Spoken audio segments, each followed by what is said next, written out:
Eu agradeço desde já o convite que a irmã nos fez para estar aqui pregando. O rapaz vai conectar ali, tem como? Ele vai abrir o tema, nós vamos ver o que vai ser estudado aqui. Textos bíblicos e textos do Espírito de profecia.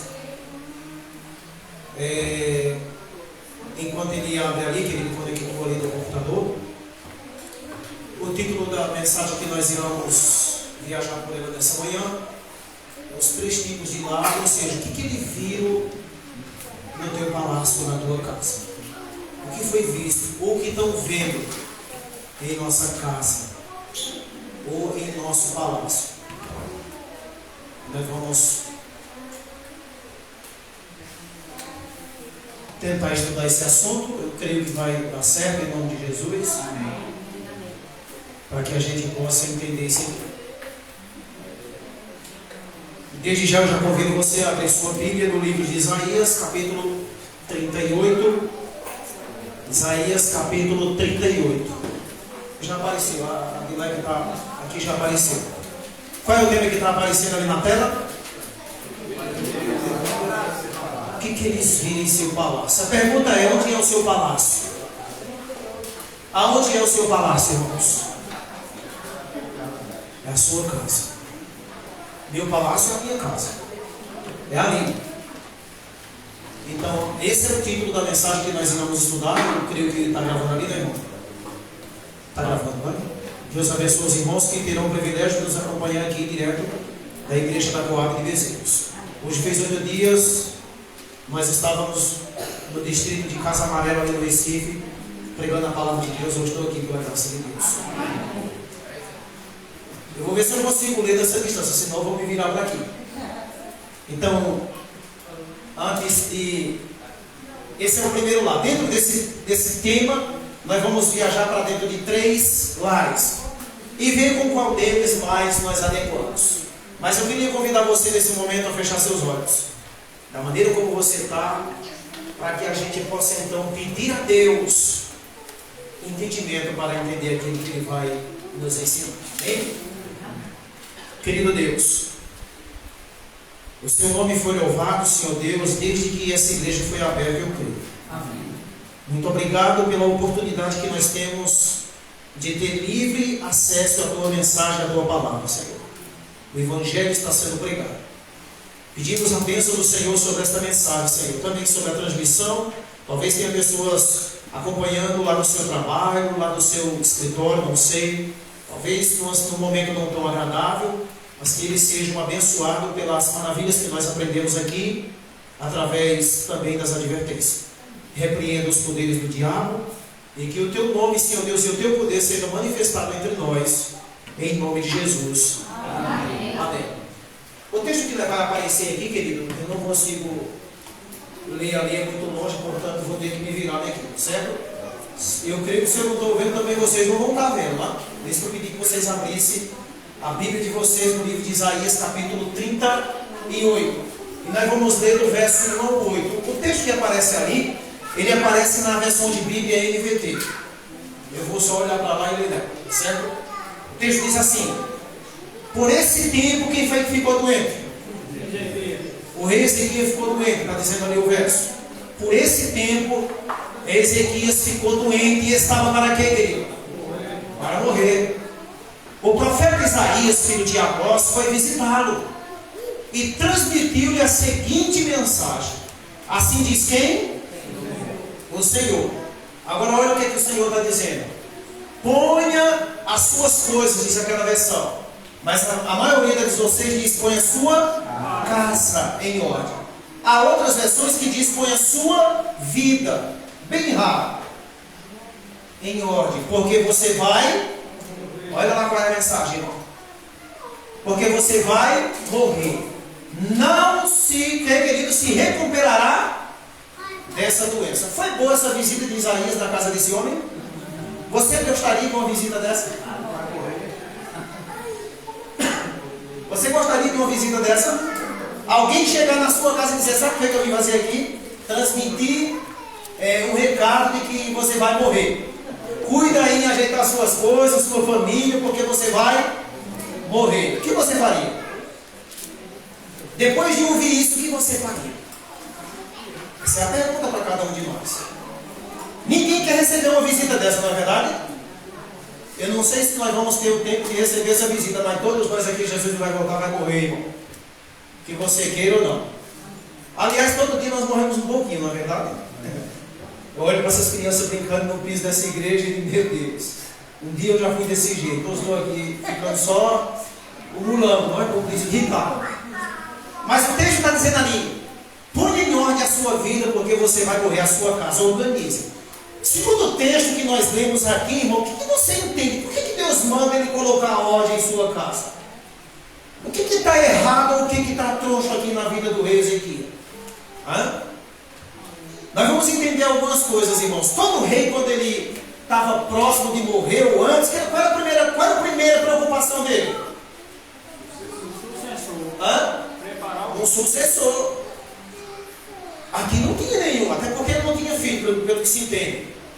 E ele não estava nem aí para isso. Então, por ordem, alguém próximo, alguma pessoa deveria assumir o lugar dele. Deus está dizendo, olha, organiza aí o reino, porque você vai morrer. Ele adoeceu, e a sua doença, o texto diz que ela era mortal.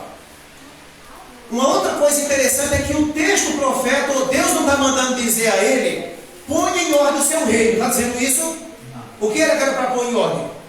A casa. Tem muitos irmãos aí na igreja que estão preocupados em colocar ordem dentro da igreja, mas a casa dele está de ponta cabeça. Quando eu estou falando casa, irmão, não estou me referindo a prato sujo, não estou falando disso. Eu estou falando a respeito do quê? Da vida espiritual. Sabe os líderes que eu tenho estudado ele na Bíblia, porque eles eram bem-sucedidos? Porque antes dele entrar numa liderança, sabe o que eles faziam? Nosso assunto não é esse. Eles faziam o que, irmão? Entravam na presença de Deus. Eles eram organizados espiritualmente. De vez em quando a gente encontra as pessoas por aí correndo, feito uma pomba doida, de um lado para outro, querendo tapar o sol com uma peneira. E ao mesmo tempo não consegue quase nada, é frustrado, mais morto do que vivo, porque a vida espiritual é um fracasso. Como anda a sua casa, irmão? Como anda a minha? Como está a organização lá? Olha o que diz mais no verso 2. Quando Ezequias ouviu isso, o que foi que ele fez, irmão? Virou o rosto para onde? Para a parede. E ele fez o quê? Orou ao Senhor. Sabe, irmãos, que coisa interessante eu encontro aqui nessa frase. Sabendo da doença, recebendo aquele recado de que iria morrer, Ezequias se lembrou de fazer o quê, irmão? Lembrou-se desse recurso. Mas eu não quero dizer a vocês aqui que ele lembrou-se disso. Esse era o hábito de vida dele. Amém. Só o irmão que sabe. Esse era o costume que ele tinha, irmão. Porque quando uma pessoa não é acostumada a ter comunhão com Deus, uma casa que não tem esse hábito de ter comunhão com Deus, quando surge o problema, o que é que ele faz? Joga tudo para a cabeça e bota para morrer. Mais depressa ainda, não é? E cria aquela confusão, e o que ela vai fazer? Às vezes a mulher começa a chamar o nome do marido e vira uma confusão aquele negócio. Ezequias virou o rosto para a parede ao ouvir aquela mensagem e ele morou. Para onde você tem recorrido quando recebe notícias não tão agradáveis? O que você faz? Há outros que dizem, meu Deus, eu vou morrer, Deus me abandonou, não sei o quê, não lembra de orar. Quando você recebe a notícia, chega lá no seu trabalho, olha, não tem mais aqui para você, parou tudo, e você pode ir embora, não tem mais como. Qual é o primeiro pensamento que vem em você? Deus proverá? Ou a gente vamos fazer o que, irmão? Exatamente. E começar dizendo o que não deve ser dito. Ezequias não. Sabe, irmãos, o cristão bem sucedido, a família bem sucedida, espiritualmente, eu não estou falando de coisas financeiramente, é óbvio. Não estou dizendo aqui que finança também é do diabo. Não, nós deveremos, se tiver oportunidade, não tem nenhum problema em você também ser bem financeiramente. Louvado seja Deus por isso. Tem gente por aí dizendo que riqueza é do diabo, não é verdade? Pois manda para ele. Peço sabedoria a Deus e vou lidando com ela. Depende do que você está usando. O inimigo tem poder para dar riqueza? Tem, mas eu não vou dizer que todo mundo que é rico foi o inimigo dele. Ele não é tão bom assim. Não é verdade, irmão? Não entendam isso. Aí ele vai dizer aqui, olha, o Senhor, ele, na oração dele, ó Senhor, lembra-te de como sempre tive o que, querido? Te servir. Como foi que ele serviu? Presta atenção naquele nome em vermelho. Com fidelidade, o que mais? O que significa essa palavra? Fidelidade vocês sabem. Fidelidade é uma pessoa que é fiel, custa o que custar. Não é verdade? A altura do que é dos seus limites. Não dentro de um perfil igual ao de Deus, mas dentro da limitação humana, você é fiel até onde você até onde está o seu alcance. Mas perceba numa outra frasezinha aí que ele diz assim: lembra-te de como fui fiel a ti, como te servi, sendo fiel, e também ele acrescenta mais outra coisa. Ele diz: eu era devoto, eu tinha devoção. O que significa isso, irmão? Devoção? Hã? O que significa isso ali? Te servir com fidelidade e devoção. Devoção é uma comunhão compromissada, sabe, irmão? Que não é negligenciada por nada. É uma comunhão profunda. Sabia disso? É algo que você não troca, não negocia, não. Você tem um horário, desde dentro da sua casa, dentro aqui da igreja. Eu conversava com o irmão, perguntei a ele: irmão, o horário de culto, até que hora? Ele disse: até terminar o segundo, graças a Deus. Porque na maioria das igrejas que a gente vai, irmão, você só tem 30 minutos. Cuidado, veja o que você pode fazer aí. Mas quando nós estamos numa festa, ninguém dá 30 minutos para nós ficar. Quando está jogando bola, ninguém tem 30 minutos para meia-noite, 1 hora. Não estou dizendo que isso é errado. E o interessante é que aquelas pessoas que mais cobram o horário de culto são as que chegam 11 horas, 10h30. Já viu isso? Dá uma olhada assim, irmão, os cobradores de culto.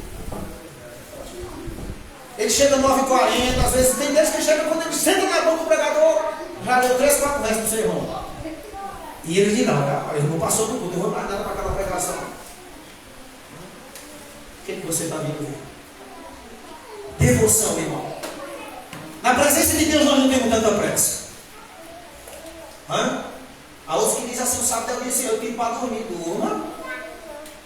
Agora não vai colocar na mente de todo mundo que não dormir que nem você. Nós precisamos ter uma hora de chegar, e é óbvio, eu também não estou dizendo aqui que não é para ter uma hora de fim. Mas analise os sermões que Jesus pregava. A maioria dos que tem hoje na igreja não ficaria naqueles sermões. Era meio-dia. Quando ele terminava, tinha que estar com o meu corpo, estava tudo tremendo de fome. Sermão que era o dia todo. Ninguém vinha, ninguém reclamando: Senhor, cuida, eu moro longe, Senhor, a gente aí termina. Porque eles estavam em devoção. Amém. Olha o que diz mais lá: ó Senhor, lembra-te de como te servi com fidelidade e devoção, e de como sempre fiz o que era errado, fiz o que é certo aos teus olhos.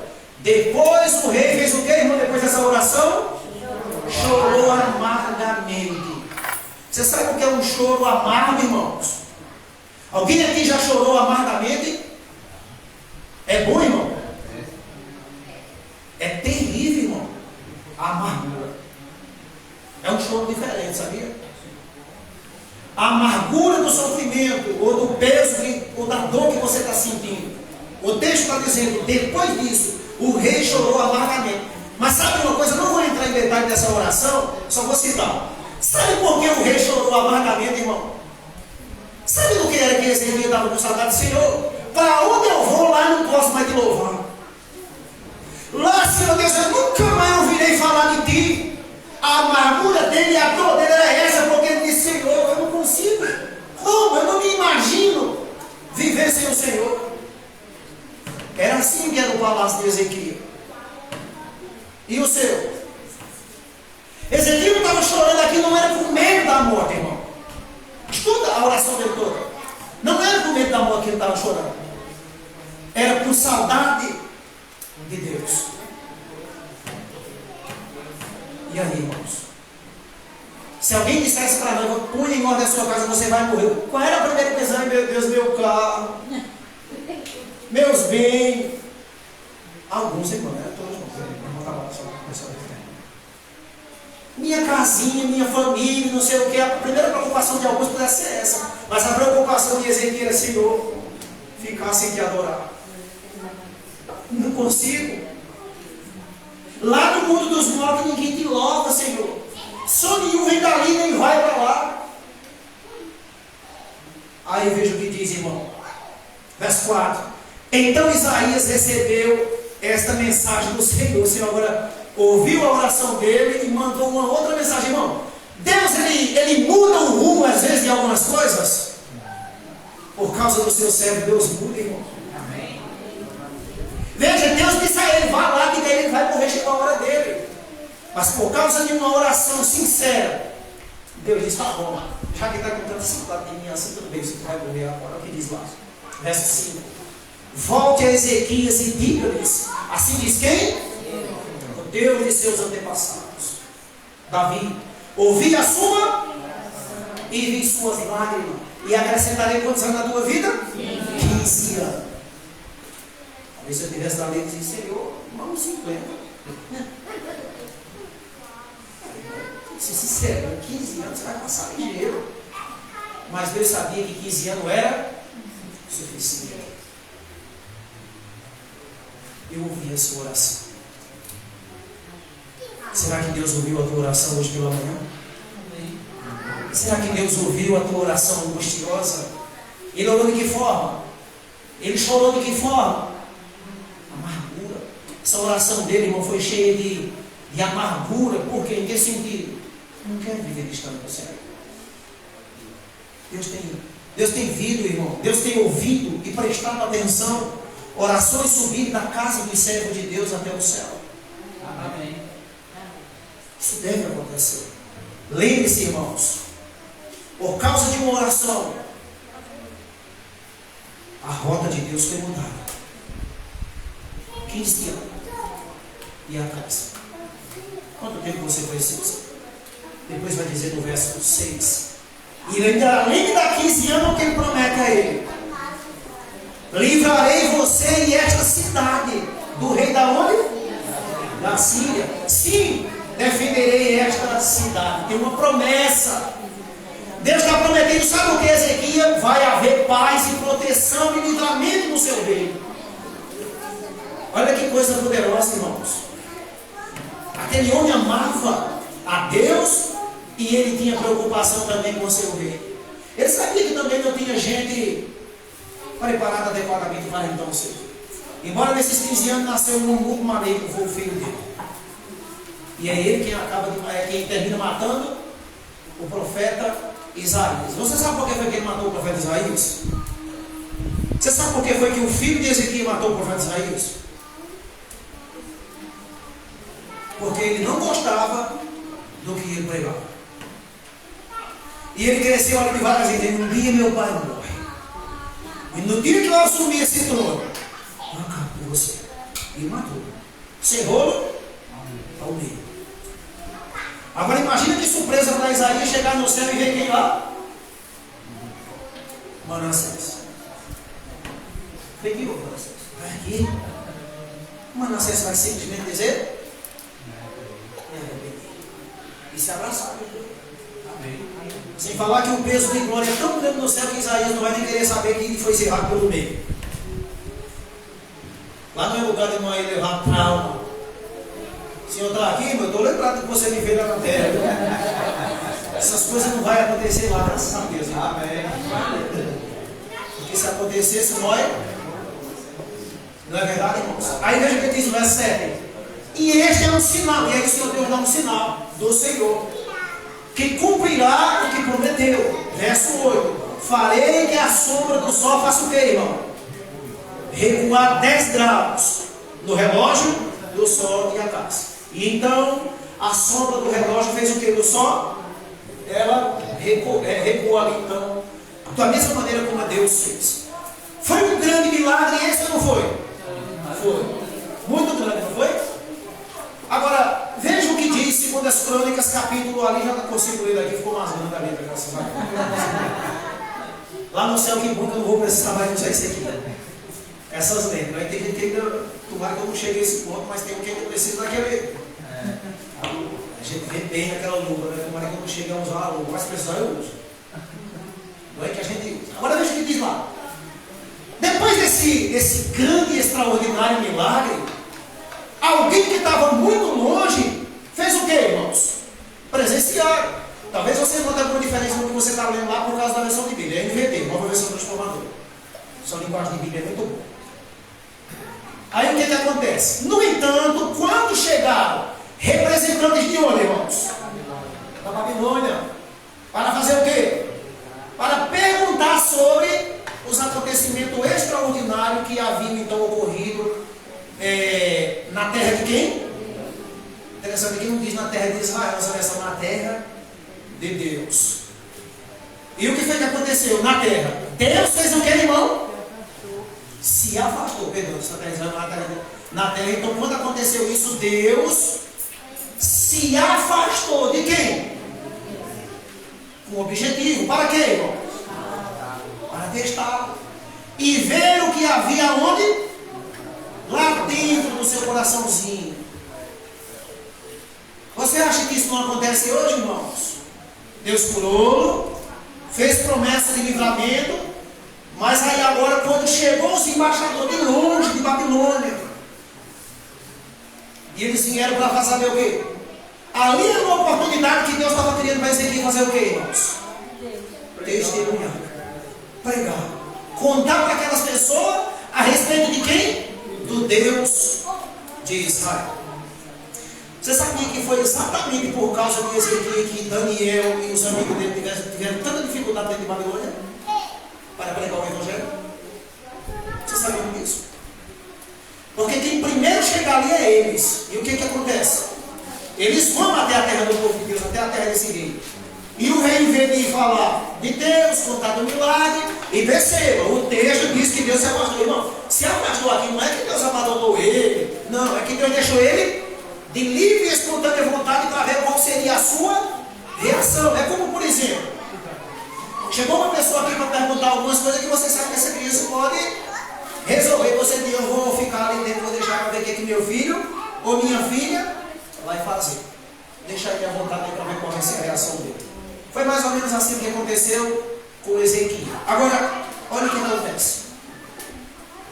Segundas Crônicas, novamente, 32, 4 a 25. Por esse tempo, Ezequias, o texto parece o mesmo, porém com algumas frases diferentes, ficou doente e estava para orou ao Senhor, que respondeu a sua oração e lhe deu um sinal miraculoso. Ezequias, porém, o que aconteceu com ele, irmão? Não correspondeu como devia a bondade com que foi o quê? Tratado. E se tornou o quê, irmão? Isso é muito triste. Como foi que Ezequias se tornou? Um homem que era humilde, um homem que era um homem de Deus, um homem que estava glorificando a Deus em todos os sentidos. Mas o que aconteceu com ele agora? Tornou-se orgulhoso. Quem não vai no orgulho, irmão? Hã? Por isso, por causa desse orgulho dele, que foi o que o Senhor fez? A ira do Senhor veio sobre quem? Ele e sobre Judá e Jerusalém. Caiu sobre o reino dele. Escuta isso aqui que você vai ouvir aqui agora, irmão. Você pensa que o mal que você faz, você pensa que o meu orgulho atinge somente a gente? Que bom se fosse assim, não é? Por causa de que eu não glorificou a Deus, quem foi que sofreu mais? O rei. O rei. Agora presta atenção naquela palavra lá, irmão. Não correspondeu como devia. Você tem correspondido com o que Deus tem feito por você? Como Ele espera? Nós temos glorificado a Deus correspondendo da maneira como Ele espera. Deus operou um milagre grande, uniu o rei. Mas o texto está dizendo, não correspondeu como devia. A bondade com que foi tratado. Sabe por que eu estou vivo? Sabe por que tu está vivo? A bondade de Deus, irmão. Amém. Sabe por que teu filho está vivo? Sabe por que teu casamento está bem? Sabe por que você talvez está bem financeiramente? Por causa da bondade de Deus. Amém. Mas você tem correspondido? A ira de Deus se acendeu. Tem muita gente se dando mal, não tem, irmãos? E a pergunta é, o que está dando errado? O que está acontecendo? Será que não é por conta disso? Será que não é o fato de eu não estar correspondendo a Deus da maneira como Ele espera? Será que não é esse o fato, irmão? Está pegando essa parte aqui, irmão, para ler? Será que não é esse o fato, irmão? Você quer saber quem é o ser humano? Dê uma coisinha a mais aí. Eu conheço amigos que eu tinha quando eles tinham bicicleta. Oh, que saudade eu tenho daqueles amigos da bicicleta. Hoje eles não têm mais bicicleta, eles têm carro, e é uma dificuldade para nós se encontrar. Porque eles já têm outros tipos de amigos, eles não têm mais amigo de bicicleta, é amigo de carro. E eles se esqueceram dos amigos da bicicleta. Você sabia disso? É poucos que mantêm as mesmas amizades. Não, a minha amizade agora é outra, de gente do mesmo nível. Como é o nome disso? Como é o nome disso, irmão? Uma espécie de orgulho. Não, eu acho que talvez assim mais frágil. Eu tenho até vergonha. Eu estou num carro e o nome esquerda. Ou eu estou numa moto e o nome esquerda. Sabe, irmãos, pessoas, você não tem noção do que vale uma pessoa. Bicicleta, carro, ouro, Hilux, avião, tudo vai pegar fogo. A preocupação de Deus é com pessoas. Sabia disso? Leia comigo sobre o texto. Olha que coisa interessante. Olha o que diz o verso ali, irmãos. O que Isaías não sabia antes de eu comentar esse texto, Isaías não, Ezequias, é que ele estava sendo posto a quê? Olha o que Deus disse. Paulo entendeu isso, né? Porque me parece que Deus pôs a quem? Pôs a nós. Olha para aqui que ele não está falando. Em último lugar, como quem? Como se fossem subordinados à morte. Porque nós tornemos o que, irmão? Espetáculos. Para quê? Para o mundo. Tanto para os anjos como para seres humanos. Você é espetáculo. Seu lar é um espetáculo. As pessoas não estão observando, irmão. Tem irmão que diz assim: não quero ninguém olhando para a minha vida. Eu vou olhar, irmão. Quer você ou não? As pessoas estão olhando para nós para ver se vê o quê? Algo de diferente. A tua família e a minha deveria ser um espetáculo. A Deus. Que estamos sendo um espetáculo, então. Não sei para quando estão lá. Ninguém é melhor do que você. Vai saber. E eu? Se a minha casa está sendo um espetáculo glorificando o céu, ou se está sendo um espetáculo glorificando o diabo? Vamos ver o texto aqui, não tão agradável. Mas não foi um serviço. Nós somos um espetáculo, irmão. Alguém aqui já viu, para você ter uma noção, um time de futebol, quando ele está ali no campeonato pesado, por exemplo, a Copa do Mundo, já está dizendo Copa do Mundo. Aí o time vencedor, os dois vai para ali, para dentro do lugar, do campo. Fica multidões. Dentro do campo, se falar, todo mundo ligado, acompanhando e torcendo pelo seu.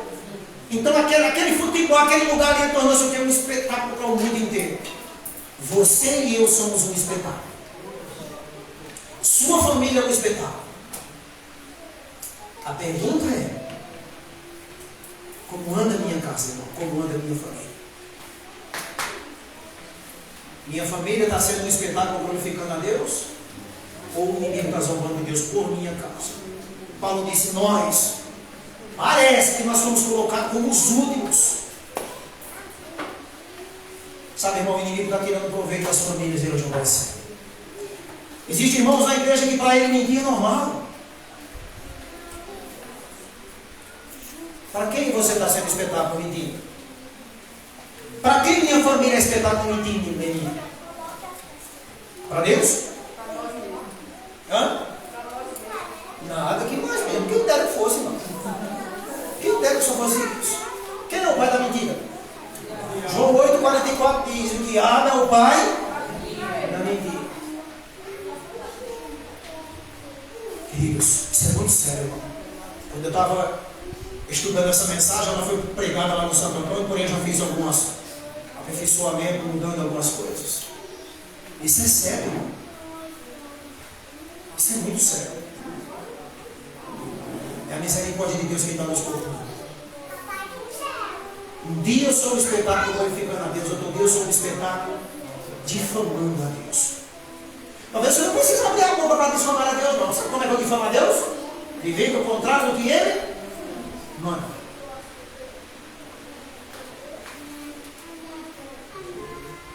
Olha o que diz aqui, irmãos, Isaías 39, 3 e 4. Então o profeta, então o profeta Isaías foi o quê? Ao rei Ezequias novamente. Veja, ele foi anunciar a morte, foi anunciar a cura, e agora ele foi saber de algo. E perguntou, o que aqueles homens fizeram o quê? Disseram. E de onde vieram? Isaías sabia de onde vieram aquelas pessoas? Sim, que ele era um profeta. Mas ele quis ouvir isso da boca do homem. Aí ele disse, de uma terra distante, Ezequias respondeu. Eles vieram de onde? Da Babilônia, para visitar-me. E aí tudo bem. Aí Ezequias continua. O profeta perguntou, o que eles viram em seu palácio? Por que está perguntando isso? Porque Deus já tinha dito a ele. O que eles viram lá dentro da tua casa? Outro dia eu estava fazendo uma semana de oração em determinado lugar, vamos dizer, uma semana certa do mar. Eu cheguei na casa de um homem que ele era muito, muito rico. Esse camarada mostrava as coisas que tinha ali. Quando você se virava naquela casa, tinha uma televisão. Parecia um cinema. Aonde você chegava, tinha uma televisão desse tipo. E o homem começou mostrando e falando daquelas grandezas. Porque era aquilo que ele tinha. Muito bem sucedido, irmão. Mas aquele homem não me mostrou uma Bíblia, não me mostrou uma biblioteca lá dentro. Ele não me falou de nenhum tipo de livro que eu estava lendo. Ele só falava das coisas que ele, porque a boca fala do que o coração. Nós gostamos de falar daquilo que tem dentro de nós. Se eu sou fuxiqueiro, por que eu sou fuxiqueiro? Eu gosto de fuxicar, porque é o que tem dentro de mim. Se eu sou mentiroso, por que eu gosto de mentir? Porque é o que tem dentro de mim. Se eu sou roubador, se eu sou prostituto, seja o que for, é porque é essas coisas que tem dentro de mim. E onde eles vieram? O que eles viram em teu palácio? Ezequias respondeu, viram quantas coisas? Tudo que há no meu palácio. Eles viram tudo. Diz o texto ali. Eles viram tudo em meu palácio. Não há nada em meus tesouros que não lhe tenha mostrado. Bem, meus tesouros humanos. Você percebe, irmão? Você viu a devoção, disse que não era devoto. Você viu isso aqui? Mas foi uma questão de tempo. Só foi o senhor se afastar dele um pouquinho, o que aconteceu? O homem tornou-se orgulhoso. E o homem agora colocou um tesouro no lugar de Deus. Ele só falava do tesouro, ele só mostrava o tesouro. Tem pessoas que quando você chega na casa dela, ela vai mostrar um álbum de foto da família. Não é assim? Ele gosta que você vá na casa dele. Mas isso é uma questão dela, né? Tem umas espécies de gente que é melhor no livro, eu tenho que ser bem sincero. Você sabia disso? Tem pessoas que às vezes não é bom você arriscar deixar ele levar na sua casa, não. Sabia disso? Não é todos. Eu não estou aqui generalizando as coisas. Nós precisamos entender isso também. Mas o texto está dizendo ali. Eles viram tudo. Tudo que era humano, menos o que era de Deus. Ezequias tinha motivo para mostrar alguma coisa de Deus ou não tinha? Porque eles perguntaram pelo que tinha acontecido com o sol. Mas aí foi mostrar o quê? O palácio. A casa bonita, quem sabe o porcelanato, a reforma, mostrar essas coisas. Lê esse pensamento. Não foi eu que escrevi isso aqui. Mas o que, querido? O orgulho e a vaidade tomaram posse de quem? Do coração de Ezequias. Em exaltação própria, expôs aos olhos o que, querido? Come só. Por isso que eu disse isso aqui, viu, irmão? Tem pessoas que vêm para a sua casa como só você tem. Eu vou dizer isso aqui com muito carinho e respeito, não conheço a vida de ninguém. Tem irmão que você chama ele para a sua casa e vai para lá observar a tua mulher, tua filha. Oi, estou mentindo? Tá certo essa parte. Eu não estou dizendo alguma mentira aqui, irmão. Sabia disso? Depois sai falando para o outro. Tem esse tipo de coisa. Vai olhar o que telhado na tua casa. Ele está dizendo que ele expôs o seu palácio aos olhos cobiçosos. Cobiça pertence a quem? Olha o que diz mais ali. Os tesouros com que Deus o havia o quê? Enriquecido. O seu povo, o rei lhe mostrou a casa do seu tesouro, a prata, o ouro e as especiarias e os melhores ungüentos. E toda a sua casa de quem também mostrou lá? De armas.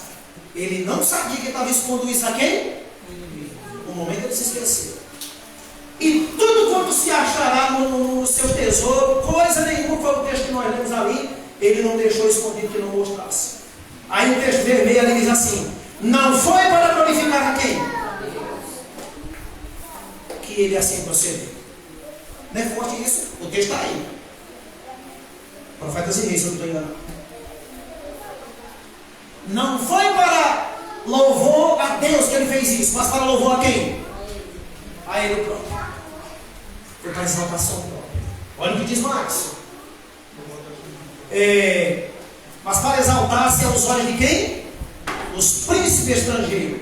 Ele não se deteve na consideração de que esses homens eram o que, irmãos? Representantes de uma poderosa nação que não tinha o quê?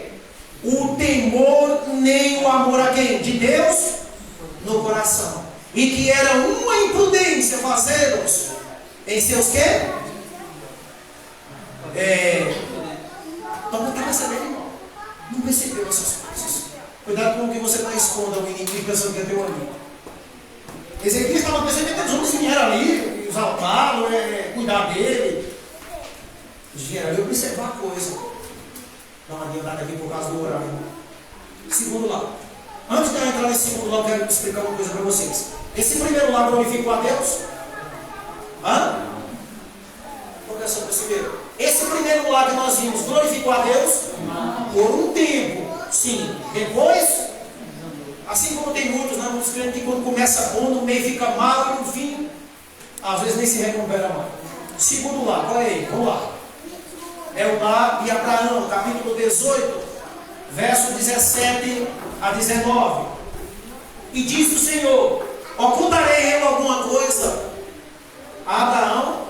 Ocultarei eu, está dizendo aqui, a Abraão que faço, visto que Abraão será o quê, querido? Certamente virá a ser o quê?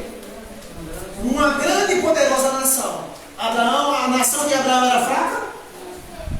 Poderosa nação, está dizendo ali. E nele serão benditas quantas pessoas?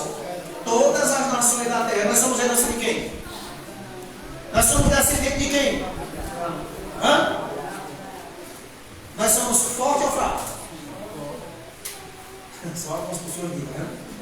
Bato mesmo aí. Diz que a nação, a descendente de Abraão seria uma poderosa nação na terra. Porque eu tenho o que, querido? Conhecido, o Senhor sabia. E sei que ele ia de quê? De ordenar seus filhos e o que mais, querido? E a sua casa depois dele. Deixa eu entender algo aqui com vocês. Deus escolheu um homem e disse: eu sei que esse homem é capaz de governar a sua casa e de ordenar. Eu não estou falando aqui de ditador, marido ditador. Aqui só como o que eu quero, só veste o que eu quero, isso é ditador, sabia, irmão? A esposa, ela não está servindo a mim, não é por amor, não, é porque está debaixo de lei. Quando ela se afasta um tiquinho, ela come o que é proibido em casa, vê o que não vê em casa, veste o que o marido não deixa em casa, assim não é? Mas quando ela faz por amor, aonde ela está, aquilo é prazeroso e vice-versa. Cuidado com o ditador, não confunda essas coisas. Certo, querido? Então ele ordenava. Ordenar, você sabe o que significa ordenar? Não é picar, irmão. Ordenar, querido, é você organizar, é você carinhosamente mostrar o que deve se fazer. Entende? Ordenar quer dizer ensinar, querido. Então ele está dizendo assim: a sua casa depois dele. Então Abraão era um homem tão respeitado que depois dele, as pessoas que eram descendentes dele seguiriam os mesmos exemplos. Sabe por que os filhos não seguem na maioria das vezes os exemplos da gente? Eu não conheço aqui do lado de ninguém não, irmão. Não conheço direito nenhum meu. Porque na maioria das vezes o que os filhos veem na nossa casa é hipocrisia da parte da gente. É uma pessoa ordenando uma coisa que ele não vive. E aí fica forçando: não, faça desse jeito. Ele pai, tu está fazendo. Entende? assim, nós temos um olhado, eu gosto de estudar a palavra de Deus, buscando na profundidade daquilo ali. Sabe quando eu estou estudando a Bíblia? Com o Espírito de Profecia, tratando do mesmo assunto em um comentário bíblico, mas você vai fundo daquilo ali. Querido, quando você vai olhar para dentro dos exemplos de Jesus, Jesus forçava ninguém a fazer nada. Jesus dizia, gente de Itália vai fazer uma visita, ele estava lá. Aí tem irmão que vem lá de Itália, era de visita, ele vai dormir. Isso vai ter êxito de quem, irmão? Olha, irmão, vamos para a casa de fulano, vamos fazer um trabalho missionário. Mas ele está mandando, porque ele é o chefe, ele é o líder da ação missionária, ele ordena e fica em casa para passar. Olha o que diz lá. Para que guarde o que, querido? O caminho do Senhor, para agir com justiça e juízo, para que o Senhor faça vir o quê? Sobre Abraão, que acerca dele tem falado. Olha o que está escrito aqui. Olha que coisa linda. Como Abraão deve o quê?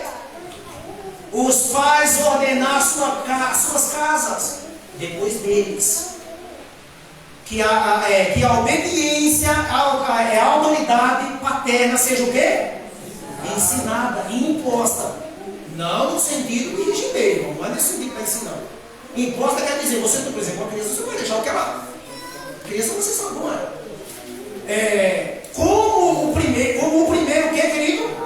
Passo na obediência à autoridade de quem? Se eu não obedecer, meu pai não obedecer a Deus. De jeito nenhum. Olha só a citação. Olha que interessante. A casa de Abraão compreendia quantas pessoas? Mais de 1000 pessoas. Tem gente correndo dentro de casa com 2, 3 filhos. Não aguento mais, não estou aguentando aquela esposa ou aquele marido. Eu não aguento mais esses filhos, eu vou embora, eu vou pegar tudo minha mala e vou embora, vou deixar tudo para ele. Quantas pessoas tem aqui para Abraão tomar conta? Mais de 1000. Por que esse homem tinha esse peito, esse pique? Porque ele era um homem que tinha um joelho no chão. Porque ele vivia na sua casa o que ele ensinava às pessoas. E as pessoas que viviam com ele eram obedientes. Olha o que está dizendo. Mais de 1000 pessoas. Aqueles que eram levados pelos seus queridos ensino a adorar quem? O único Deus. As pessoas que chegam na minha casa são levadas a adorarem a Deus, irmão. Olha o que diz mais. Tem que ser rápido aqui quando eu orar. Encontravam o que lá? O que ele encontrava? Um lar em seu acampamento. No acampamento de Abraão elas encontravam um lar. Querido, às vezes você tem lá só umas paredes bonitas, mas um lar sem paz. Você sabe o que significa um lar? Não é uma casa, irmão, bem mobiliada, bem aparentada. Um lar significa um lugar onde as pessoas se sintam em paz. Dentro dessa semana de oração tem um dos lares lá de Betânia, de Maria de Betânia. Por que Jesus gostava de estar ali? Porque Jesus sentia paz naquele lugar. Porque Jesus era bem recebido. Por que ele não foi para os palácios dos reis naquela época? Porque não era bem-vindo. Ali está dizendo, querido, em seu lar e em seu acampamento ali, como em uma escola, recebia o quê? A instrução que os habilitaria a serem o quê? Representantes da verdadeira fé. Assim, grandes responsabilidades repousavam sobre quem? E estava a educar chefes de quem, irmãos? O que estava fazendo Abraão? Abraão estava treinando, educando chefe de família, né? Discipulando. Eu disse ali na escola sabatina, vou repetir aqui. A igreja aprendeu a batizar pessoas, mas desaprendeu a discipular pessoas. Por isso que nós temos um índice de apostasia tão grande dentro da igreja. Eu estou dizendo que isso está sendo filmado aí. O índice de apostasia dentro da igreja é imenso. Quando falei apostasia, não, mas eu dentro da igreja, assim, mas faz um ano que eu tenho a Bíblia. Não é apostadado, irmão. Alunos que já não aguentaram mais nessa igreja cair no mundo. Porque a igreja não está discipulando. Sabe o que é discipular, irmão? Batizou? Isso é só o começo, aqui é o início da tua jornada. Batizou-se? Agora eu vou para o discipulado. Aí depois fica visitando o povo. Em vez de visitando, eu deveria estar discipulando. Eu me lembro quando eu cheguei, já estava ali, não me deixa mentir. Quando eu cheguei na igreja do Santo Antônio, o que tinha lá? Irmão? Qual era a classe que tinha lá? Onde é as igrejas que tem essa classe? Me diga onde é a igreja que tem essa classe?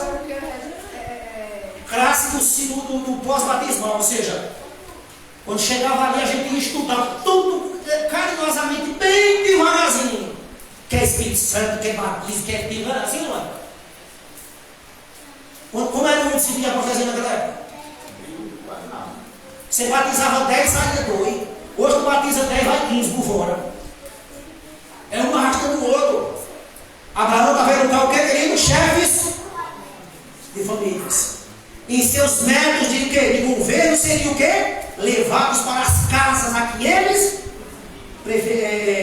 presidiriam. Ali está o texto. Tem isso na minha casa? Lembre-se de uma coisa também, irmão. Sabe quando começa o discipulado? Não é dentro da igreja não, é lá dentro da minha casa. Tem gente cobrando, tem pai cobrando de pastor, tem pai cobrando de ancião e ele não faz nada por filho dele. Agora eu vou precisar da misericórdia com vocês, irmão. Já sabe, né? Tem alguém aqui tomando remédio controlado ainda não? Então vamos avançar um pouquinho. Olha o que diz Timóteo. Se alguém não tem o quê? Cuidado dos seus. Essa pessoa é o quê? Principalmente do da sua família. O que é que essa pessoa faz se ela não cuida da família dela? Nega ou negou a fé. E ela ainda é o que mais? Pior do que os hipócritas, do que as pessoas do mundo. E aqui eu quero entrar em algo, escuta. Eu conheço, você conhece. Pessoas que têm cuidado com a igreja, mas a casa está acabando. Lá não tem culto. Lá não se abre uma Bíblia. Lá na casa dele não se estuda uma lição.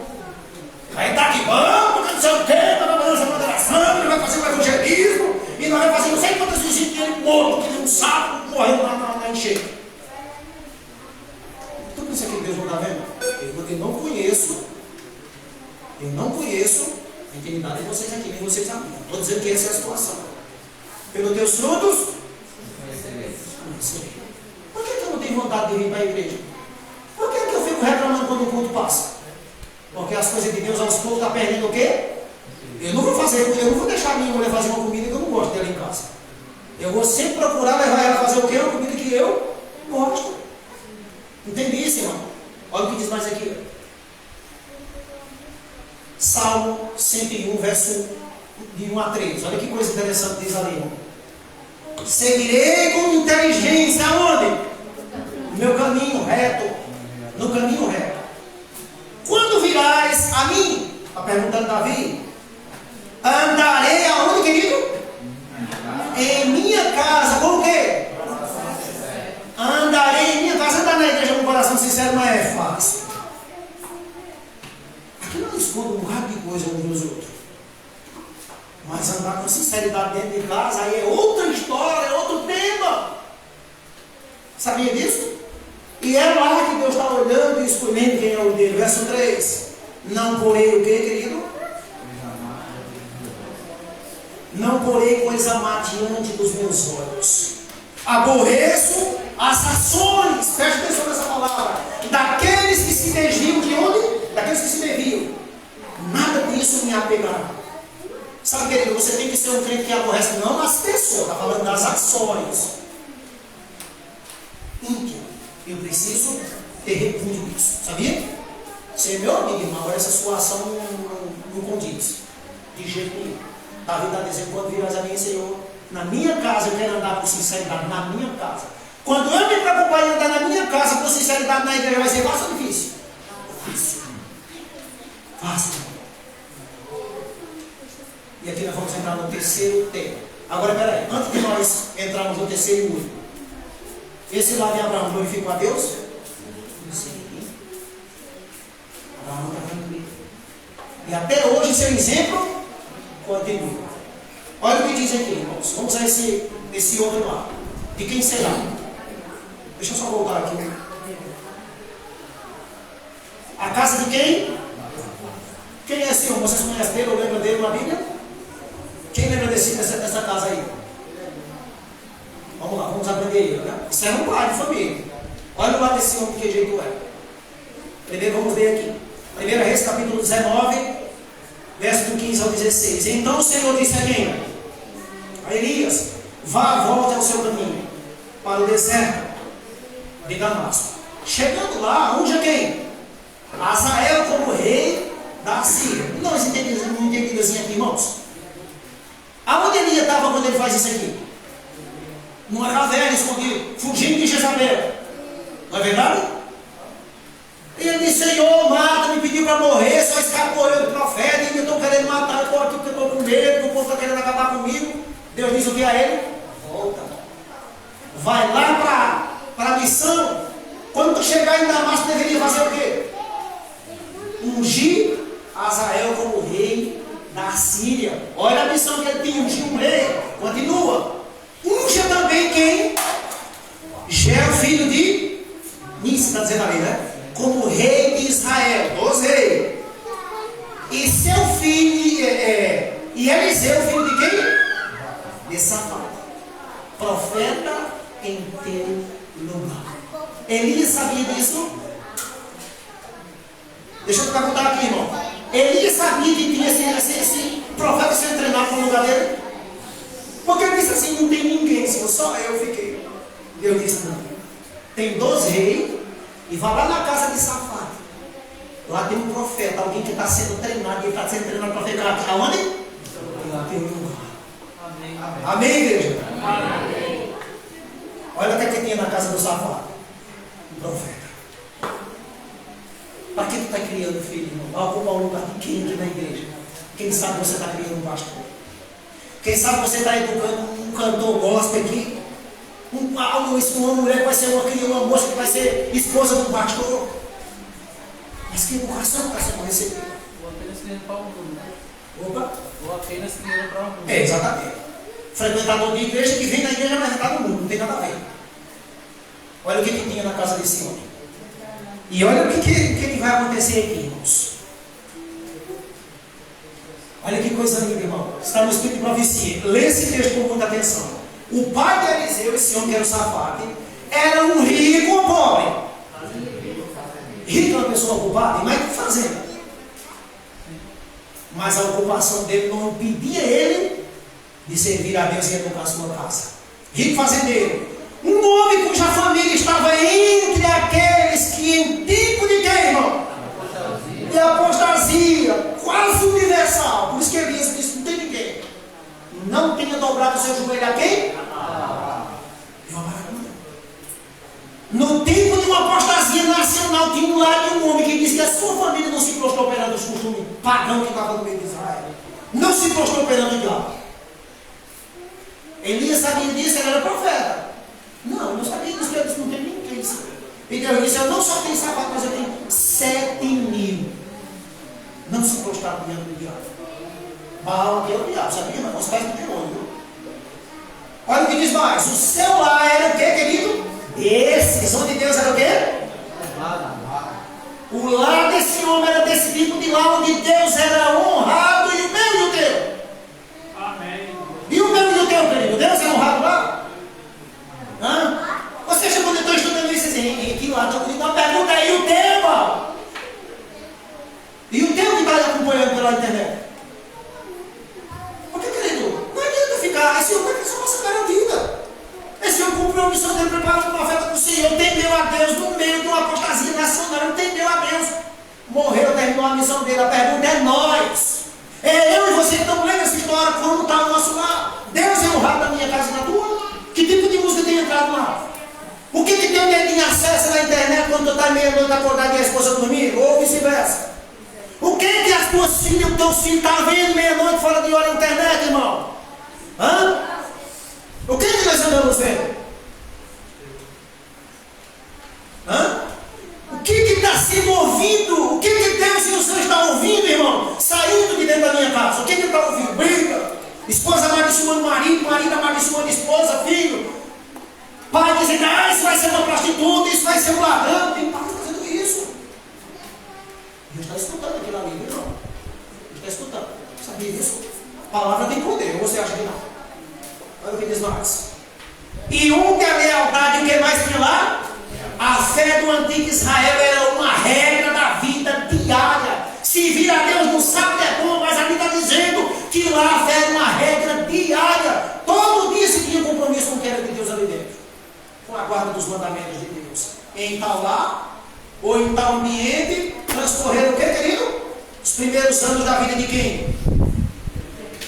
Na quietude da vida campestre, sobre o que, querido? O ensino de Deus. Que o meu lar seja um desses também, Senhor. Leia comigo essa aqui, irmão. Sabe o que está acontecendo? Se eu não estou enganado, esse é o último texto que nós vamos ler aqui para encerrar.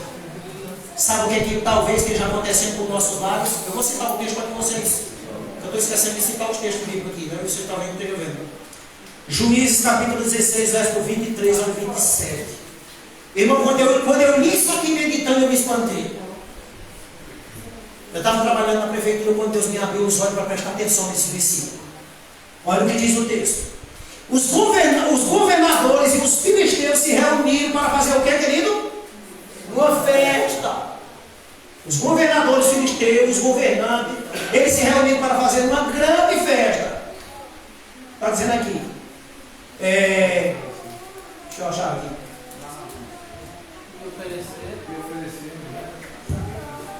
E ofereceram um grande sacrifício. Obrigado, irmão. Aqui, ao seu Deus da amor. Deixa eu subir aqui para que vocês possam ver também aqui na passada. Eles cantavam: o nosso Deus entregou quem em nossas mãos? O nosso inimigo na nossa mão. Quem era o inimigo deles? Se reuniram para dar uma festa. Agora escuta isso aqui, irmão. Eu quero terminar. Verso 24. E o povo, quando viu quem, irmão? Cantou louvores ao seu Deus. Quem é o Deus dele? Tá bom. Assim o nosso Deus entregou, repete, nas nossas mãos quem? O inimigo que destruía nossa terra e matava muito dos nossos. E no meio daquela alegria, o que foi que eles fizeram, irmão? Disseram: chame quem? Sansão. Para nos fazer o quê? É aquilo que eu quero dizer. Mandaram chamar Sansão para Sansão servir de quê lá dentro daquele palácio? De palhaço, irmão. Um homem que Deus levantou para fazer o quê? Libertar Israel. Tornou-se presa do diabo. Sansão viveu dentro da igreja se prostituindo. Não podia ver uma mulher. Agradou a ele, já fazia de tudo para ficar com ela. Sansão tornou-se um mentiroso também, sim ou não, por causa da língua? 7 vezes, ou foi 3, não estou bem lembrado agora, mas mentindo até que chegou o momento que ela venceu. Traga Sansão para nós nos divertir. É assim. A pergunta para nós refletirmos nela é: irmãos, escuta isso aqui com muito carinho. Será que Satanás não está se divertindo com a tua família? Você já fez essa pergunta? Será que o diabo não está se divertindo com a minha vida, com meus filhos, com o meu casamento? Você já se fez essa pergunta? A quem tu vai glorificar? Sabe, irmãos, botar com Sansão para rolar unha, a pedra é imensa. Mas ele se esqueceu de uma coisa. O cabelinho de Sansão começou a crescer. Sansão arrancaram os olhos de Sansão com ponta de faca. Arrancaram. É o pecado, o preço do pecado. E Sansão sabia por que estava aqui. Mas Sansão todo dia morava naquela imensa pedra. E o cabelo cresceu. Quando Sansão é chamado para ir para ali, eles não perceberam que o cabelão de Sansão já estava grande. Sabe, irmão, eu vou terminar com essa frase, eu vou só citar, não vou pedir para que vocês abram, certo? Sansão, o mais importante ali é a oração de Sansão. Sabe o que ele diz? Senhor, só mais essa vez me dá aquela força. Amém. E quando Sansão perde seu cabelo, irmão, que ele conta suas verdades para Dalila. Quando Sansão se levanta do seu pecado, sem saber que o Espírito de Deus tinha se retirado dele, ele disse: vou sair mais essa vez e venceria. Naquele momento ele fez isso. Amém. Meu irmão, isso é muito sério que você ouviu aqui. Será que o diabo não está se divertindo às custas da sua vida? Do seu lar? Tem pessoas que honram mais os filhos, os parentes, do que Deus na sua casa. Aí eu não quero ofender meu parente, eu tenho que deixar ele trazer aqui para dentro o que ele quer. Não. Gosto de você. Mas eu não trago esse tipo de coisa para minha casa. Porque eu sei para Deus. Eu não sei de que maneira esse sermão soou ao seu ouvido. Mas eu confesso a você, quando eu estudei, a revolução foi boa para mim. Irmãos, você não veio aqui por acaso. Você veio aqui porque você precisava ouvir isso. Nenhum me convidou por acaso. Foi Deus quem mandou chamar. Porque nós precisamos colocar a nossa casa em ordem. Eu preciso sair daqui nessa manhã decidido a colocar a minha vida no altar do Senhor. Quantos aqui têm esse desejo? Eu ultrapassei 15 minutos, peço perdão a vocês. Tem alguém aqui nessa manhã, irmão? Tem alguém aqui nessa manhã que gostaria de dizer assim: Senhor, a partir de hoje, Senhor, eu quero reparar os danos que tem na minha casa. Eu quero reparar, quem sabe, a minha relaxice. Eu não estou tendo mais esse compromisso com a palavra de Deus, com a frequência aos cultos, com o culto na minha casa, a vida da igreja. Eu não tenho mais compromisso. Quem sabe até com a minha família. Senhor, eu não tenho compromisso com o respeito da minha família. Tem alguém aqui que gostaria de vir aqui à frente e orar com você? Quando a gente faz um tipo de convite e as pessoas dizem: avô, não vai dizer que eu estou desse jeito. Não, não é assim, irmão. Eu não venho porque eu já estou aqui. Eu quero orar com você, para que Deus te ajude e que você seja um instrumento. Mas eu não vou orar, não, vou chamar a resposta. Se ele ficar ali, já vai ter que ir. Sabe, irmãos, que Deus nos ajude a limpar a nossa visão das coisas que diz respeito a Deus. Eu não estou trazendo um sermão aqui dizendo que você está perdido. Não, de jeito nenhum. Mas eu estou trazendo um sermão aqui, Deus dizendo a mim e a você que nós precisamos averiguar as coisas. Talvez você que está nos acompanhando até agora se sustentou até o fim. Mas você que escutou esse sermão aí pela rede social, levante-se também.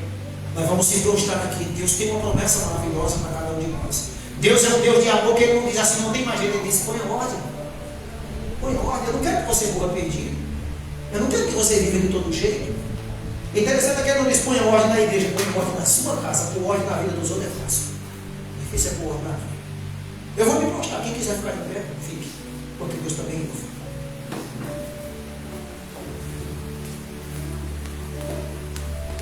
Grandioso Deus, eterno Pai, nós somos gratos pelo privilégio que nos dá de podermos escutar mensagens como essas. E verdadeiramente é um apelo do Senhor direto às famílias aqui presentes e toda aquele família que nos ouve. Por isso, ó Deus eterno, de joelho na tua presença, nós suplicamos do Senhor o teu perdão nos momentos que nós temos falhado como família, no nosso lar. Muitas vezes, através da nossa vida, se alguém de alguma maneira se escandaliza com algo que nós falamos e fizemos. Mas querido, nessa tarde, nesse começo de tarde, pedir que teu Espírito Santo tome cada família aqui presente, aquelas também que estão nos seus lares, que nesse momento escutam por meio das redes sociais, e assim, ó Deus eterno, tomar a decisão de deixar que o Senhor, através do teu Espírito Santo, possa fazer morada em nossa vida, em nossa família, em nossa casa, e assim o teu nome ser exaltado e glorificado. E aquilo que estiver errado, através do teu poder ser consertado, e assim, ó Deus, temos a certeza da tua presença em nossa vida. Por isso pedimos que o teu Espírito Santo venha nos ajudar a vencer aquilo que muitas vezes não vencemos ainda. E que através da comunhão, através do estudo da Bíblia, culto em família, através da devoção pessoal, através do estudo da tua palavra, possamos assim ser transformados e o teu nome ser exaltado e glorificado no nosso lado. E assim, ó Deus eterno, podemos nos preparar também para a grande família lá no céu, quando o Senhor nos voltar. Toma cada um nas tuas mãos e usa-nos para a tua glória e teu louvor. Em nome de Jesus, somos agradecidos. Amém. Olhem mais uma vez, obrigado. Deus abençoe a todos e até a próxima. Deus abençoe os amigos e irmãos que nos acompanham também pelo Facebook. Um abraço e até a próxima.